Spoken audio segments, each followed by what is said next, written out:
You know who it is. It's the one and the only, the triple, the G.O.D. Live in the LAB, live on Team GORF TV. And I'd like to welcome you guys back to another installment of Triple the God Speaks. So get your asses in the lab now. Lab coats on. Purified, make sure you nice and spiffy, and make sure, importantly, that you don't touch nothing in here. Get your asses in this lab because, oh my God, Kamen Rider Build, episode number 9, The Trap of Project Build. Oh my God. I wasn't expecting this episode right now, but oh my God, that ending, bro. Oh my God, that ending, bro. Okay, alright. It was me, Sento. Oh, son of a bitch. It was me, Sento. It was me all along, Sento. And I have a sinking suspicion this won't be the last time I hop this hot on the mic after an episode drop and drop the Austin McMahon, cause oh my God. Okay. Alright. Okay. I'm cool now. Alright. I just had to get that out cause that ending got me, bro. I'm like, the ending got me cause I didn't see that end. The end, I didn't even see that coming. It's like, it makes sense now that I understand what it is, but we'll talk about that. Because we've got more important things to talk about, because we have to talk about this episode as a whole. We have to. Because in order for us to put that end and put my hype in check, we need to get this episode in line, right?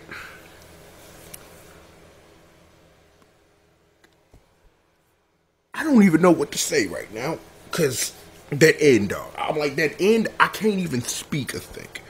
Because let's try to get through this, alright? Let's give this a shot, alright? Let's give it a shot, alright? Look.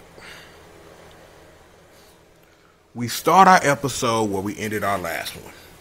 We finally got to take a look at what Kasaragi was popping off with Project Build, and we got a sneak peek at the Sumaho Wolf form. From what I've heard in the streets, it's supposed to be some internet YouTube special thing, so we'll be covering that in a separate thing as those episodes drop.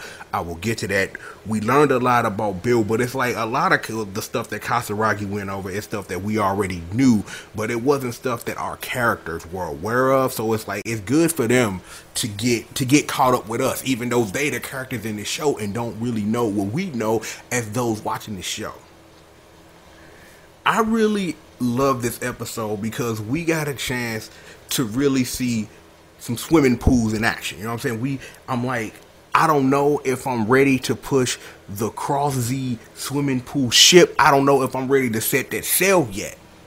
But that was some fun interaction between Masura and Ryuga, because you really need that, because you know what I'm saying, because the whole moral of it is that, yeah, Sento go to the mat for his people, you know, and that was the whole point of it all, ultimately, through everything they went through, and we gonna go back and discuss all that, but I appreciate that Masura and Ryuga got some time to really interact, because all they do all the time is fight like cats and dogs. That's all they do, and it's a dynamic that keeps the show fun. But it was good to see it from another dimension where, you know, possibly in a couple of episodes I could be screaming ship gang, but for right now I won't scream ship gang. But I really think that the Cross Z swimming pool thing, it could be a ship that I could be setting sail later in one of these reviews, so keep that in mind. Anyway, speaking of Masura, we got a lot of backstory. I didn't have no idea, and I don't think no one did. She was comatose for 7 years after the Skywall tragedy. So, you know what I'm saying? So, that's a lot to take in. And then when she finally woke up, it seems that our boy, Mr. Gray Squad himself, Young Gentoku, who been sitting up here putting in major moves, and we gonna talk about him. I'm just jumping around, but I really want to get to my boy Gentoku, because my boy going crazy. And I need to talk about my boy, but we talking about Masura. We talking about Miss Swimming Pools right now. And it's like, we got all that backstory. And when she ran into the boy Gentoku, aka Night Rogue, aka Night Road. Ooh, so gangsta gotta say it twice. You know what I'm saying? Ran into him, he sat up here. So we're seeing that boy Gentoku been putting in work for years. That boy been sitting up here terrorizing people for years. Do you hear me? Y-E-A-R-S, spell it out. Years. Been sitting up here putting in this wizard. So, and it made us think, you know what I'm saying? It's like, you know, Ryuga do what we can, and the sooner they get him cross Z, the better we'll all feel. And, you know, Central comes in and saves the day, Nin Cormick, and puts in the work. We gonna back up a little bit to the beginning of this episode, and then we gonna flow it into the middle of this episode like this. We finally got an answer to why Gentoku acting the way he acting. The boy on the time clock. He been on the time clock way before we ever met him. It seems that, you know, that the streets like, yo, I need you to put this work in for me, cuz you gonna put this in for me? You like, man, I don't know, man. I don't know if I'm gonna put that in for you, cuz it's like OG walked in the bathhouse like, yo, you got that work for me, homie? Man, it was like, you know, I'm gonna be for you know what that reminded me of? That reminded me of Big Worm and Smokey. Like Big Worm on it. Big Worm was like, yo, I need a couple 20 for around the counter. Gentoku try to count that money. 20, 40, 60, 80, 100. Try to turn it over. 120, 100. Smokey, that's $100. Quit playing with me. He walked in there like, yo, when I'm finna get this bill work, homie, what's up? I got a plan, man. I got a plan. Just please, OG, man, don't hurt me, man. Don't break my legs, man, please. Alright. You don't put in that work, I'm gonna kill your ass. And I'm just like, wow, what? Well, he didn't actually say that, but you know, we still playing with the Big Worm and Smokey thing right now. But it's like, playing with my Kamen Riders, it's like playing with my emotions.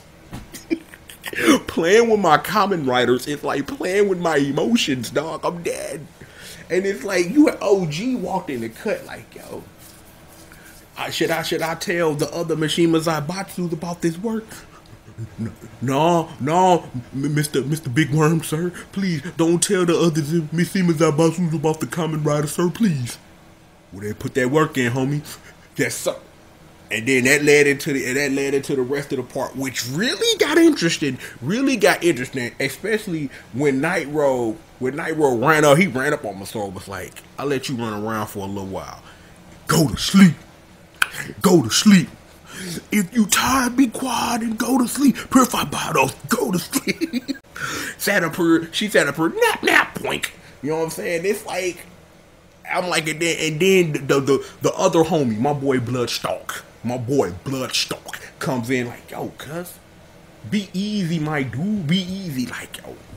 Sat up her, so you really gotta wonder who is Bloodstalk, and it's like, because see, the dynamic between Night Rogue and Bloodstalk gets weirder every episode, because you sitting up here thinking the boy Gentoku in charge, you thinking that who's the man, Gray Squad? No.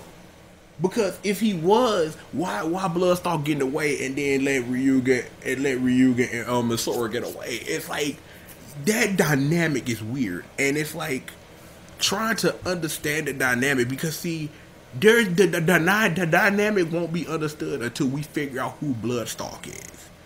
And the more and more I watch this show, the more and more I might think who Bloodstalk is, dog. If you trying to put me on one right now, who you think Bloodstalk is right now, for real? I think Bloodstalk is Soichi, dog. I really don't think he ever stopped working for Faust Gang, dog. This all part of the master plan, dude. And it's like, and if they do a reveal like that, I'm probably gonna have a heart attack and die, dude. Because I'm like, yo, that would like blow my mind in a way that makes zero sense. But the more and more I see Bloodstalk putting moves in and how he putting in work, the more and more I think Soichi either know who Bloodstalk is, and it's like his double cross inside man, or Soichi is it Soichi himself. So I don't know. I have no clue or idea what's going on. Speaking of random stuff I was just thinking about before we get to the point of this episode, is like I said, I will say it again. I like the interaction between Ryuga and Masora and how they went out. He's sitting up here dressing like Kencho Bancho, and you got Masora wearing her little sailor outfit or whatever, and they just out there eating stuff and chilling. And it's good to like have those fun moments, because a thing I haven't said in a while about this show that I have to remind you guys about, or remind myself about. This show loves to have fun. This show has a real serious side and has an equal jokey side, that they don't ignore each other and they don't contrast in a way that tries to conflict with each other. Is that the dumb stuff fits right in with the smart stuff, and you gotta love it. And I really love that before the boy Gentoku, aka Night Rogue, you know, I think that because that's how I'm gonna say his name wrong. Night Rogue, just like like how they do on how I got Grace Squad. Night Rogue. That's what it is now. Night Rogue. See, I got you. See, I'm with you. Look, the other things in this episode, it's like, to go back to the Masora Ryuga stuff for a minute. After they got back to Nasusha, is that I appreciate that they gave a moment to put Sento over even more, because the job is to put over Pony Kamen Rider. Yeah, I made that joke here too, but it means less here than when it does when I talk about Starlight Glimmer and how she is Pony Roman Reigns, because she is, but that has nothing to do with this anyway. Anyway, look.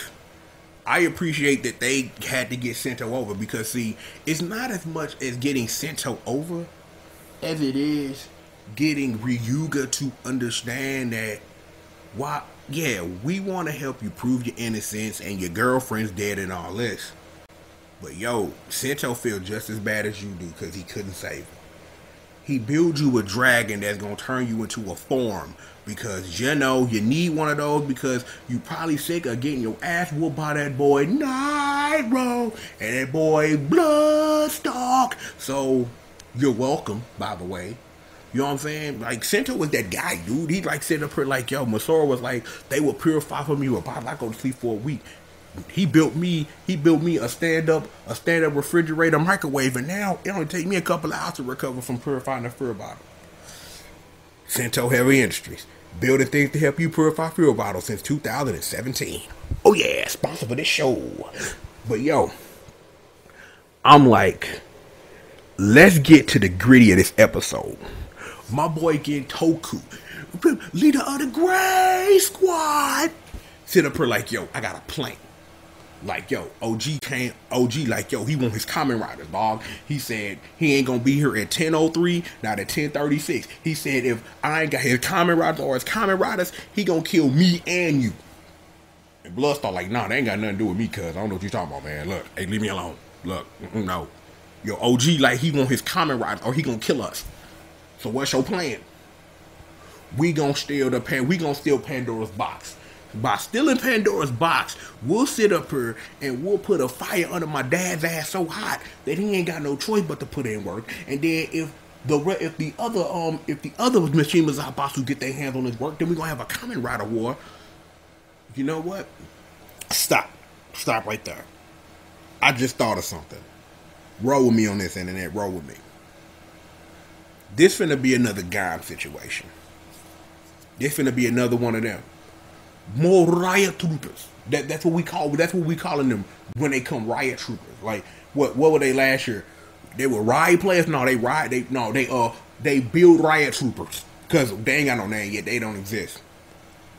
We are going to get to a point to where they mass produce Kamen Riders. We are going to get to that point. They already got the little false box or whatever. They are going to find a way to mass produce Kamen Riders. You already know it. It's not going to be on something where everyone's a Kurokage or something like that, but we are really going to get to a riot trooper stage where it's just going to be Kamen Rider, just a timeless putting in work, because it's really the only way that the show can really go. Because if you really think that Sento is going to be able to stop whatever's happening behind the scenes that he is completely, utterly ignorant about, even though he is a little less ignorant given the end of this episode, he is very ignorant to who it is he's dealing with. For real. And it's like, the thing, it's true what they say. The easiest place to hide things is in plain sight. You sitting up here working for the people setting you up for you to put in their work, so they not getting shot by Japanese big worm. That's what it is right now. Way before they knew, and we talking about they as Sento, and I don't know, because of my thought that Soichi may be Bloodstalk or whatever, but Sento been getting a runaround from the JUMP, from the jump. Do you hear me? From the jump. You working for the people who trying to sabotage and sink your boat. And we are not talking about a ship, internet, please. Look, there is a lot going on in this complex mix of what and who and where lines are. Because, see, people, it's like, usually there's just one line in the sand. One. And it's easy when you're watching something and it's just one line in the sand and you understand where the heroes stand, where the villains stand, and that's where it is. This show is like some dodecahedron where it's like Twister. I got a hand on red and I got a foot on green and my head is on yellow, and even though you can't put your head on yellow and twist it, that's how crazy this show is. It's like some characters are very clear on what line they stand. Other characters got body parts everywhere on the twister board, and the thing is, it's not really that hard to keep up with. But at the same time, it's worth mentioning that it is what it is, and that's why the show is what it is right now, because of where allegiances are, when it benefits you. And a lot of this is like, when you think about my boy Gentoku, it's not hard to really see what line he stand on. That boy Snake, for real. He's like backed, but you a Snake, because you sit up here.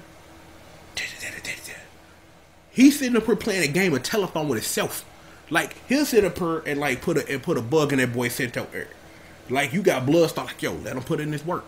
You sitting up here, the bad guys letting you get away, and it's like, it don't behoove y'all at all that the bad guy let you get away for the second time.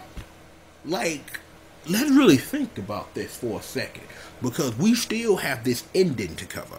We still have that. We ain't even got to that yet. So, speaking of that ending, is that after everything gets saved, thanks to Sento and the Pop-Up Girls, you know, Bubbles is the best. Y'all know what it is. We got Sento went back to the lab like, yo, man, I got put in this all nighter, man. They want to know about Pandora's Blocks, man. I'm sleepy, dog. I can't deal with this. One of the homeboys we get introduced earlier, he see him carrying a thing of gas. Sento like, yo, let me follow this guy. Let me see what he doing. He walked downstairs. There's a whole bunch of people, like, knocked out everybody on this lean, dog. They had a party last night. They said they had a party, dog, like the whole laboratory was destroyed. Like, you really gotta legitimately wonder on, like, what kind of nebula gasoline is they on right now? Dude sitting up here like, yo, I led you here, punk. Now come get me. Shook that stuff. He turned into Yoshimitsu from Tekken and started flying out the room. Well, it wasn't actually Yoshimitsu. He had the hat on and like some claws. So I don't really know. Well, I don't know. Maybe a character from Brutal Pulse and Fury. I don't know. We hear with these metaphors. And then Hawker, Gatling, and then the fight pop off. Skipping the fight, even skipping that, we got our first look at Lion Cleaner and all that, and I love the Vortex finish. Just sit up here, put you in a cyclone, then hit you with a tiger lion. What do they call it? A Liger? You know, with the Liger Zero. Let me say this real quick. I miss Zoids, man. Zoids, look, I miss Zoids. Okay, anyway. Okay, Zoids, Liger Zero, blah. Hits him with the line thing, finishes him off. I got the essence. Here's where everything starts to go stupid. Number one, this fool confirms what I've been saying for episodes. Kasaragi's alive. Alive and well. This still leads into that my possible theory is that who Sento ended up becoming, that Kasaragi is alive in his head. That I don't know if he's alive, like alive, but I'm still in my theory that alive right here in Sento's head. That is what I believe. That is my running theory right at this moment. Couple that with, we go to the next scene, like, yo, Gray Squad. You gotta get Toku like, yo, hey, what up, fool? You get Big Worm money yet? Man, yeah, I'm finna get Big Worm money right now, fool. We finna rob these punks. Well, technically, we finna rob ourselves, but still, you know, but once we start this war, though, everybody gonna want Kamen Riders. So, this what I need you to do, Bloodstock, my fool. Hey, this what you do. Take the squad over there and go get that box. And you bring that box to me, and then we gonna build all Kamen Riders. You feel me? Alright, then. Going back over to the fight after, because before I got into the thing, there was one other thing old dude said to Sento, right? Sat up here and told him, it was me, fool. I led you here so that I could put in work. My boy's about to get that Pandora's box, and ain't nothing you can do, idiot. Then pours the stuff on himself, and he disappears. So I have no idea what that even means. So I don't know if he had a hazard level of something, and then because he got beat and he was still like good, and then put some salt on himself and he died. I don't really know. I can't really explain what happened.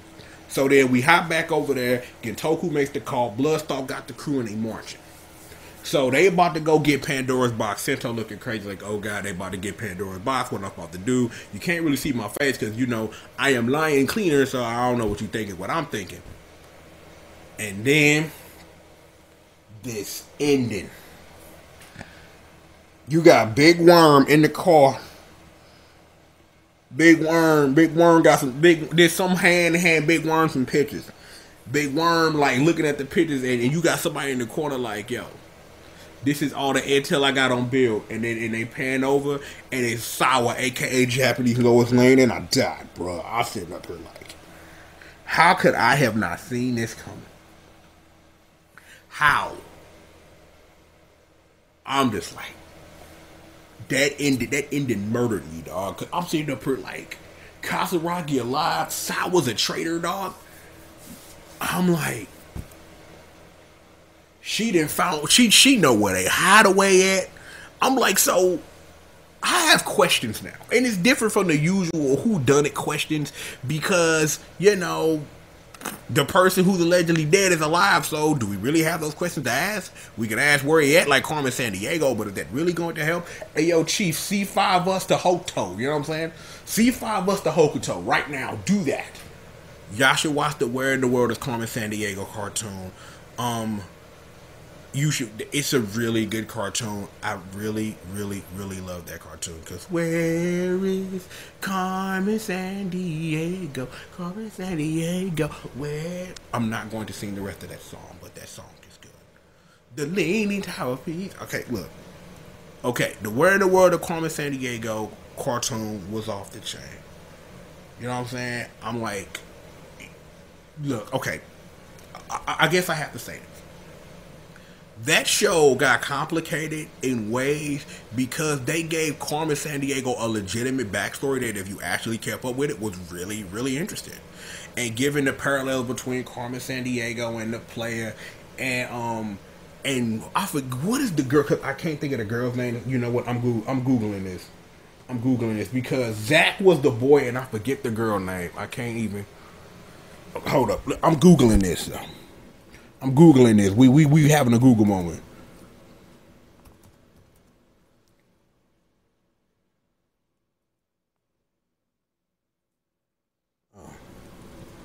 I'm googling. You thought this was a game, dog? You thought this was a game? You thought I wasn't gonna Google Where in the World is Carmen Sandiego because I want to know the girl name? I have to remember this. No, so it's where on earth is Carmen Sandiego? Her name was Ivy. Thank you. It just came to me like right as I googled this. Ivy and Zach, and Ivy was pretty hot. Anyway, regardless of where on earth is Carmen Sandiego is a good cartoon throwback. I think they still come on some random kids channel still. I really think, because I remember the last time I was like watching TV, and I rarely do, and I was flicking through the channels, that I saw it. And the time before that, the last time I like watched some TV, I ended up watching Veronica Mars, and I actually reviewed Veronica Mars on this channel. So if you want to see that real quick, you should do that. Anywho, regardless of my mini review of Where on Earth is Carmen Sandiego, is that ending was insane. Because see, here's the honest truth. I should have saw that coming. So let's get back to the point before we get up out of here. What are the questions we have now? Kasaragi's alive somewhere. Where in the skywall is Kasaragi Takumi? Where is he? Answer that for me, show. First of all, on the flip. Answer that for you, boy. Number one. Number two. What's up with Gentoku and the Gray Squad? And what's up with Japanese Big Worm? I don't know that man's name. We just call him Japanese Big Worm now. We just call him Japanese Big Worm. That's all I can do for you right now. Call him Japanese Big Worm. What is Sawa's play in this? You really gotta wonder. When is the boy Ryuga gonna get some damn power? Cause as much as I appreciate him getting owned up every week by someone that's not a Faustbot, it's time for this fool to get a form. Cause I'm not saying I'm getting sick of the technical rider versus human fight, but get this boy a form, please. Cause for real, I meant to ask this last week and I didn't say something, but now that I'm thinking about it, is this going to be a Kabuto Gattack thing where Cross Z is going to be a lot more powerful than Build, but Build is going to exceed him somehow with, some big giant FU laser because, Kabuto has one of those because Kabuto is the best. Bachan, bitches. What up? Do I have any other questions? Is Soichi Bloodstalk? Is that what's going on here? Is that what it is? Holla at your boy. Let me know, what the business is. Is Soichi Bloodstalk? Because I'm starting to have a feeling he is, and if he's not, then he knows somebody that knows somebody that knows somebody that knows somebody. You know what I mean? Because I don't know what Kamen Rider Bill's gonna bring, but I know one thing. This show is the best match for me, cause it's Kamen Rider Bill all day, every day. It's Kamen Rider Bill. Shouldn't say but a word. Kamen Rider Bill. Shout the Trick Daddy. Shout the Trick Daddy, cause I don't. Man, this is what y'all get. Y'all let me clown, I'm a clown. What is good? Look. This episode was off the meter. Off the meat record zone age. It is what it is, what it is, what it is. So, I think with all those questions put out there, the nuttiness of this episode put where it's going to be, let's go ahead and let's get up out of here. You know what to do. Get those lab coats back in them cubby holes. Make sure you are nice and sterile on your way up out of here. Do not touch anything you can't replace. And go enjoy recess. You know who it is. It's the one and the only, the triple, the G.O.D. Live from the LAB. Live on Team G.O. Ref TV. And I'd like to thank all of you for joining me for another installment of Triple the Guy Speaks On. And please remember, the one and the only, the triple, the G.O.D. Triple the Guy Speaks On. Team GRF TV and Kamen Rider Bill, yo, put that in a bottle, spin that up, shake it, and you know what it is? It's best match.